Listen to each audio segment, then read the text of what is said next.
Amados hermanos en el Señor, constantemente hay unas preguntas que se hacen y nosotros los que predicamos la palabra de Dios me han hecho muchas veces esta pregunta. ¿Debe de diezmar el pueblo de Israel, de Dios? ¿Debe de diezmar la iglesia? ¿Es bíblico el diezmo? ¿Es bíblico o es imposición de los pastores? ¿Tiene que la iglesia diezmar? El diezmo era en tiempo de la ley, ya hoy estamos en tiempo de la gracia, por lo tanto no es lícito diezmar, dicen muchos por ahí. Hoy vamos a estudiar, a lo mejor con pocos pasajes bíblicos, porque pudiera mencionarle muchos pasajes bíblicos del Antiguo Testamento, muchos pasajes bíblicos del Nuevo Testamento, pero seré enfático en recalcar los pasajes bíblicos que queremos mostrar esta hermosa tarde y ver si el diezmo es de la ley o no es de la ley. Vamos a irnos a la palabra del Señor.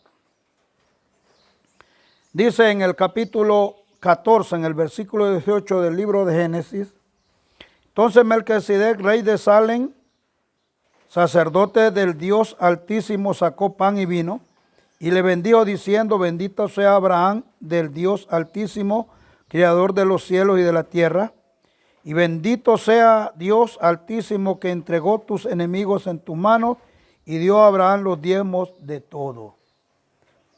Aquí estamos hablando de que la primera vez que la Biblia que alguien no menciona que alguien diezmó fue más de 400 años antes de la ley.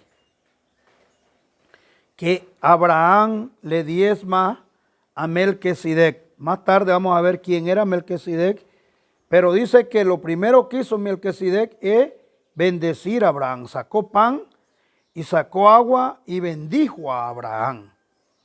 Le dio de lo que tenía. Le dio a través de Melquisedec. Abraham estaba recibiendo la gratitud de Dios. O sea, como que lo estaba Dios diciéndole: eres mi hijo. Lo bendijo. Y Abraham, en agradecimiento, que ese Dios grande y poderoso lo protegió, le dio a sus enemigos, tomó los diezmos y se los dio. Amados hermanos en el Señor, esto sucedió más de 400 años antes de que se diera la ley. Otro pasaje bíblico que podemos encontrar está en Génesis capítulo 28, en su versículo 20. Génesis capítulo 28, en su versículo 20, 21 y 23 dice: e hizo Jacob voto diciendo: si fuera Dios conmigo y me guardare en este viaje en que voy, me diera pan para comer y vestido para vestir, y si volviere en paz a casa de mi padre, Jehová será mi Dios. Y esta piedra que he puesto por señal será casa de Dios, y de todo lo que me diere el diezmo apartaré para ti, para Dios. Todavía no se ha dado la ley. Estamos hablando de Jacob. Estamos hablando de Jacob, el hermano de Esaú, que eran los descendientes de Isaac. Todavía no está la ley. Entonces está Jacob diciendo: apartaré. Aquí quiero hacer énfasis en esta palabra porque muchas personas que diezman dicen: ya pagué mis diezmos. No, los diezmos son del Señor. Apartaré mis diezmos. Primero Abraham le da los diezmos al Señor. Luego el hijo de Abraham, de su descendencia, el nieto de Abraham, aparta los diezmos para Dios. ¿Por qué aparta los diezmos para Dios? Ahora sí vamos a entrar a lo que la ley nos habla. Ahorita le hablé con estos pasajes bíblicos antes de la ley. Ahora sí vamos a hablar de los pasajes bíblicos de la ley. Voy a leerles el Levítico capítulo 17 en su versículo 30. Levítico capítulo 17 en su versículo 30. Les voy a leer de la palabra de Dios. ¿Verdad? Levítico 27:30. Vamos a rectificamos en la palabra. Levítico capítulo 27 en su versículo 30. Vamos a leer de la palabra de Dios. Ya aquí estoy hablando de la ley. Aquí estoy hablando en la ley. Dice la palabra del Señor. Y el diezmo de la tierra, así de la simiente de la tierra como del fruto del árboles de Jehová es cosa dedicada a Jehová. Y si alguno quisiere rescatar algo del diezmo, añadirá la quinta parte del precio por ello. Y todo diezmo de vaca o de ovejas, de todo lo que pasa bajo la vara, el diezmo será consagrado a Jehová. No mirará si es bueno o malo, ni lo cambiare, y si lo cambiare tanto él como el que se dio en cambio, serán cosas sagradas, no podrán ser rescatadas. Ahora, ¿qué dice el Señor? El diezmo de la tierra, el diezmo de los animales, el diezmo de los árboles, de Jehová es. Dice, ya estamos ahorita sí ya estoy en la ley. Ya aquí ya son los mandamientos que Dios ha dado al pueblo de Israel. Aquí ya estoy hablando de los mandamientos que Dios da a través de Moisés en el Sinaí al pueblo de Israel. Por eso lo llevo por partes. Porque el diezmo, usted al final analice si es de la ley el diezmo o no es de la ley. Y después analice si está correcto lo que usted piensa acerca de los diezmos o no está correcto. Al final, usted va a responder a Dios, yo no. Yo simplemente le estoy diciendo a usted cómo debe ser el camino que debemos de seguir para poder llegar a la gracia del Señor. Ahí estamos en los tiempos de la ley. Ahí estamos ya en Números, por eso le dije, no voy a usar muchos textos bíblicos, voy a usar pocos textos bíblicos porque hay muchos en el Nuevo Testamento y muchos en el Antiguo Testamento que podría usarlos. Hay textos bíblicos, estoy usando textos bíblicos antes de la ley, estoy usando textos bíblicos ya en la ley y estoy usando textos bíblicos para que veamos la gracia de nuestro Dios. ¿Qué hizo Jacob? Jacob dice la palabra que apartó los diezmos del Señor. ¿Qué dice Levítico? Capítulo 27, versículo 30, y el diezmo de la tierra, así de la simiente de la tierra como del fruto del árbol de Jehová es cosa dedicada a Jehová, es de Dios. Voy a hacerles un paréntesis ahorita. A los judíos, para los de Israel, es una orden de Dios que se la voy a leer ahorita en Levítico 19:9. Dice, para Israel es una orden, no hay otra cosa. Dice la palabra, Levítico 19:9, cuando ciegues la mies de tu tierra, no segarás hasta el último rincón de ella, ni espigarás tu tierra segada, y no rebuscarás tu viña, ni recogerás el fruto caído de tu viña. Para el pobre y para el extranjero lo dejarás yo, Jehová, vuestro Dios.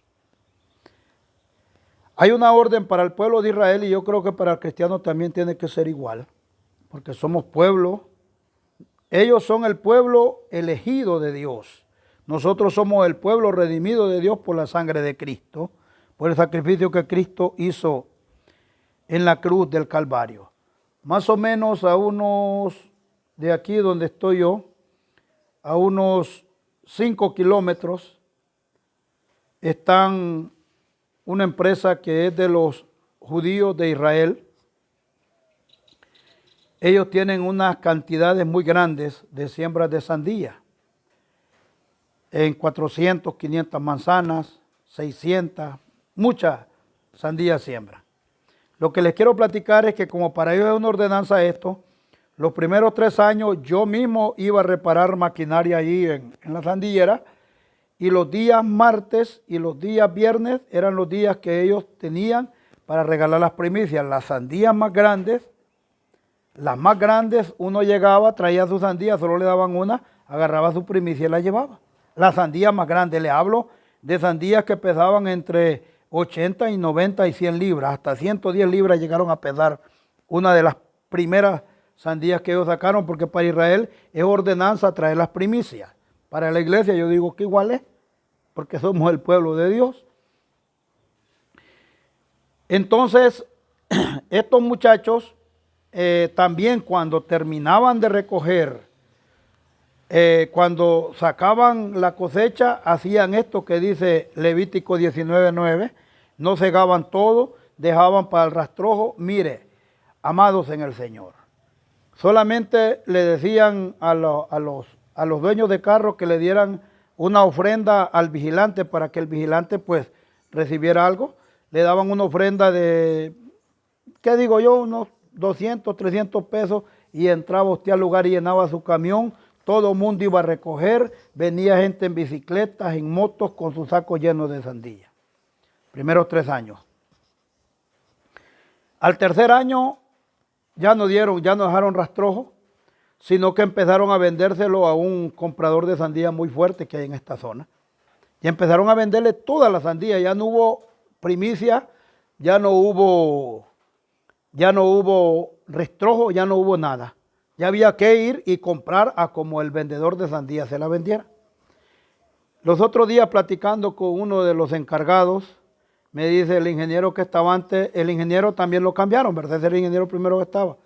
Me dice, platicando con uno de los encargados, me dice, el ingeniero que estaba antes sí sabía producirme.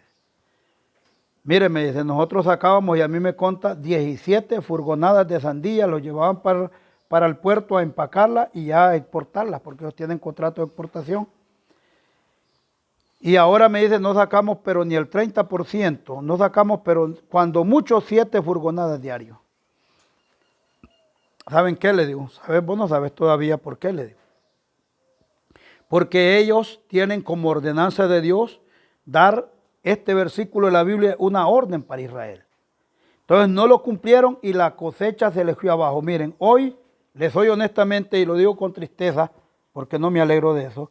Hoy con dificultad cumplen la meta que les han dado. Y si ustedes van a la sandillera y si pasan, siempre vas a encontrar lamentos que se fregó la sandía, que le pasó esto. Pero antes, cuando ellos daban sus primicias y daban y cumplían con esto que dice la palabra del Señor, que no recogieras todo para el pobre, ellos eran mucha grande la bendición que tenían.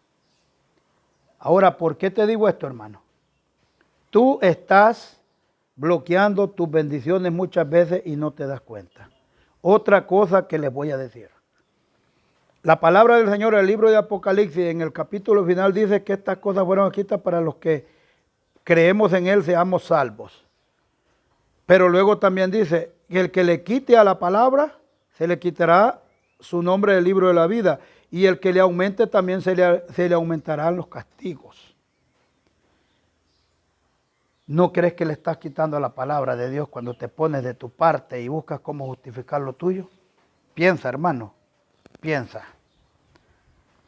Ahora, voy a entrar al Nuevo Testamento. Aquí estamos. ¿Por qué le dice que le decía antes que después le iba a enseñar acerca de quién era Melquisedec? Hebreos capítulo 7. Porque este Melquisedec, rey de Salem, sacerdote de Dios Altísimo, que salió a recibir a Abraham, que volvió de la derrota de los reyes y le bendijo. Primero que hizo, el sacerdote lo bendijo. A quien asimismo dio a Abraham los diezmos de todo, cuyo nombre significa primeramente rey de justicia y también rey de Salem, esto es rey de paz.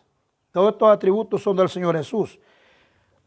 Oiga bien, versículo 3, sin padre, sin madre, sin genealogía, que ni tiene principio de días ni fin de vida, sino hecho semejante al Hijo de Dios, permanece sacerdote para siempre. A ver, ¿a quién le estaba dando los diezmos a Abraham? A Dios mismo. Aquí lo dice el versículo, hermano.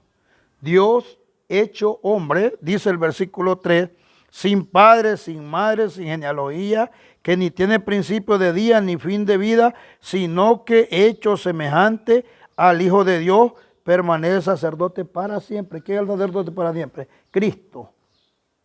Cuando Él muere a las 3 de la tarde, se abre el velo del templo, se abre y abre la puerta para que todos entremos al sacerdote de bendición. Pero ¿quién es el sumo sacerdote? ¿Quién es el sacerdote eterno? Cristo Jesús, nuestro sacerdote. ¿Y a quién le dio los diezmos Abraham? A Dios. ¿Y qué dice Levítico 17:30? Que los diezmos son de Dios. ¿Y qué hizo Jacob? Apartó los diezmos para Dios. Mira, hermano, no se ande dejando meter muchas cosas. No ande tratando de, aquí me voy a quedar y aquí me va a escuchar. Si es humilde, escucha. Si no es humilde, pues simplemente pasa la prédica y ya está. No le interesa. Pero le estoy leyendo palabra de Dios. Mire, hermano, no ande justificando lo que usted piensa, ni ande buscando quién le justifique lo que usted piensa. 3 pasos que le voy a enseñar dentro del cristiano. Primero, sabe pensar. Segundo, sabe contestar. Y tercero, sabe oír. ¿Me entiende? El cristiano tiene que tener esos pasos. Saber escuchar, saber hablar y saber caminar en el Señor. No se deje perturbar su vida cristiana, hermano. No se deje perturbar su vida cristiana. Tampoco estoy de acuerdo con esas iglesias que ponen una lista de los que diezmaron y cuántos diezmaron ahí. No estoy de acuerdo. Yo viví en una iglesia de esas y para la gloria de Dios se los digo. No está bien, no está bien. Porque la Biblia nos enseña, dice, versículo 4, considera pues cuán grande era este a quien Abraham, el patriarca, dio diezmos del botín. Ciertamente, oiga el versículo 5, ciertamente los que de entre los hijos de Leví reciben el sacerdocio tienen mandamiento de tomar los diezmos del pueblo según la ley, es decir, de sus hermanos, aunque estos también hayan salido de los lomos de Abraham. ¿Me entiende? ¿Quién es el que recibe los diezmos? El que sirve en el templo, hermano. No sé. ¿Qué idea tenga usted? No sé. Usted va a responder por su vida. Lo que usted haga no me va a salvar a mí. Lo que usted deje de hacer tampoco me va a perjudicar a mí. Versículo 6. Pero aquel cuya genealogía no es contada de entre ellos, tomó de Abraham los diezmos y bendijo al que tenía la promesa. ¿Quién tenía la promesa? Abraham. ¿Quién tiene la promesa? La iglesia. Ajá. Mire, hermano, es que esto es bien bonito. Pero aquel cuya genealogía no es contada de entre ellos, tomó de Abraham los diezmos y bendijo al que tenía la promesa. Bendijo al que tenía la promesa. ¿Quién tiene la promesa? ¿Cuántas promesas hay en la Biblia? Más de 34,000 promesas son suyas. ¿Quién tiene la promesa? La iglesia. ¿A quién va a venir el Señor a arrebatar y a llevar al cielo y a estar con Él por siempre? En la iglesia. Abraham tenía la promesa y diezmo, y usted tiene la promesa también, ¿verdad? Ya el resto usted lo sabe. Pero aquel cuya genealogía no es contada de entre ellos, tomó de Abraham los diezmos y bendijo al que tenía las promesas. Voy a tomar un texto bíblico, un versículo de la Biblia, que es el que muchas veces entran en controversias por este versículo. Dicen la parte nada más, oye, precisamente estaba escuchando a un evangelista muy fuerte que en su tiempo, y se lo digo con determinación, Jimmy Swaggart, pues, que no lo leyó completo. Yo llego a escuchar palabra de Dios y a que me enseñen y a poner atención, a poner cuidado. Yo no me como lo del predicador favorito. Yo no tengo favoritismo para ningún predicador. El que me enseña para la gloria de Dios. Mire lo que dice el versículo 20, Mateo 23:23. Ay de vosotros, escribas y fariseos hipócritas, porque diezmáis la menta y el eneldo y el comino, y dejáis lo más importante de la ley, la justicia, la misericordia y la fe. Ahora, ¿qué dice el Señor? La justicia, la misericordia y la fe. Estos diezmaban del comino, de todo diezmaban, pero dejaban aún parte de la justicia. Si usted quiere ser como ese tipo de personas, hermano, le digo que tengan mucho cuidado. Tengan mucho cuidado. Jesús lo llamó sepulcros blanqueados. O sea, un sepulcro blanqueado que por fuera está bonito, pero por dentro está podrido. Así lo llamó Jesús. Ahora, pero mira el final del versículo que dice. El versículo, estoy en el versículo 23.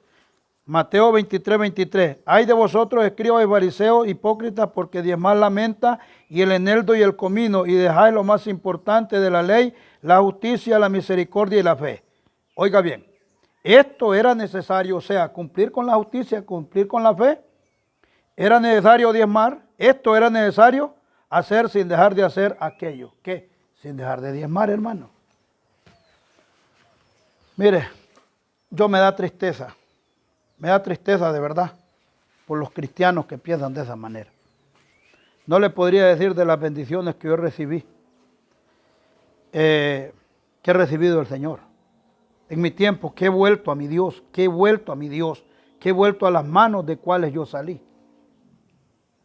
Amados hermanos, es grande esto. Es grande esto, hermanos. Es grande esto y lleno de misericordia. Son incontables las bendiciones materiales desde que yo me enfoqué en lo que la Biblia me enseña, no en lo que me enseña un predicador. Dios bendiga esos buenos pastores, esos buenos predicadores que nos enseñan del amor de Dios. Pero esos predicadores chuecos no los ando escuchando, hermano. Muchas bendiciones tengo, muchas bendiciones tengo. Hasta tengo la bendición de ser su hermano. Tengo esa bendición grande de ser su hermano. Entonces, ¿qué le diría yo, hermano? ¿Es bíblico el diezmo? Sí, es bíblico. ¿Es de la ley el diezmo? No es de la ley. ¿Debe diezmar la iglesia? Debe diezmar la iglesia. La Biblia lo dijo. Aquí se lo acabo de leer. Mire, aquí está la palabra de Dios. La iglesia debe de diezmar. La iglesia tiene que cumplir con sus obligaciones. La iglesia no puede dejarse manejar por espíritus de confusión que imperan dentro de la iglesia. Para la gloria de Dios lo hago y para ayudarte. Dios los bendiga, Dios los bendiga. Y recuerda que hay un libro donde está escrito todo lo bueno y lo malo que tú has hecho. ¿Qué dice Apocalipsis? Dichosos de aquí en adelante los muertos que mueran al Señor. Si dice el Espíritu, descansan de sus obras, porque los acompañan sus obras. Dios te bendiga, Dios te bendiga. Dios te ha dado el Espíritu Santo para pensar y la Biblia para guiarnos al camino del amor. Bendiciones, hermanos.